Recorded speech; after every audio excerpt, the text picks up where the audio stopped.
Ideas இன்னைக்கு என்ன வீடியோனா ஒரு டென்ஷனான வீடியோ தான் பார்க்க போகிறோம். டெய்லி இந்த தர்ஷன் பையனுக்கு என்ன சாப்பாடு காட்டுறது, ஸ்கூலுக்கு கவுடு போடணுன்னே அவன் ஒரு சாப்பாடு சொல்கிறான், அதை அவனை ஸ்கூலுக்கு அனுப்பணுன்னே நான் ஒரு சாப்பாடு சொல்கிறேன். இப்படியே டெய்லி பிரச்சனை. சாம்பு மாவனை உட்கார, உனக்கு என்னதான் பிரச்சனை, ஸ்கூலுக்கு போகிறதுக்கு என்னதான் ப்ராப்ளம்னு கேட்டால் பசங்கள்லாம் டிஃப்ரெண்ட்டாக சாப்பாடு எடுத்துகிட்டு வராங்க. நீங்கள் எப்போ பாரு தயிர் சோறு புளி சோறே கொடுக்குறீங்கன்னு சொல்லி என்ன ஒரே இன்சல்ட். எனக்கு டிஃப்ரெண்ட்டாக ஏதாவது செஞ்சு கொடுங்கன்னு சொல்லிட்டான். ஆனால் அதுக்கு பிடிச்சது என்னமோ தயிர் சோறு தான், தயிர் சாதம் பைத்தியம் தான் அது.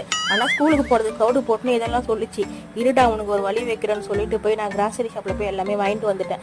மெயினாக நம்ம பாஸ்மதி அரிசி வாங்கிட்டோம்னா அதை வடித்து வச்சிட்டோம்னா இந்த பட்டாணி போட்டு ஒரு சாப்பாடு, இந்த காலிஃப்ளவர் போட்டு ஒரு சாப்பாடு, இந்த மாதிரி கலட்டி கொடுத்துட்டே இருக்கலாம். அதனால போயிட்டு நான் கடகடன்னு எல்லாத்தையும் வாங்கிட்டு வந்துட்டு இனிமேல் நீ வாயை திறந்து எதுவுமே பேசக்கூடாது, உனக்கு தேவையானது எல்லாமே நீ வாங்கிட்டு வந்துட்டேன். அதோட தர்ஷன் அம்மா எனக்காக வாங்கிட்டு வந்தீங்க, எனக்கு ரொம்ப சந்தோஷமா இருக்குமா, இனிமேல் நான் லீவ் போடாமல் ஸ்கூலுக்கு போகுமான்னு சொல்லிட்டான்.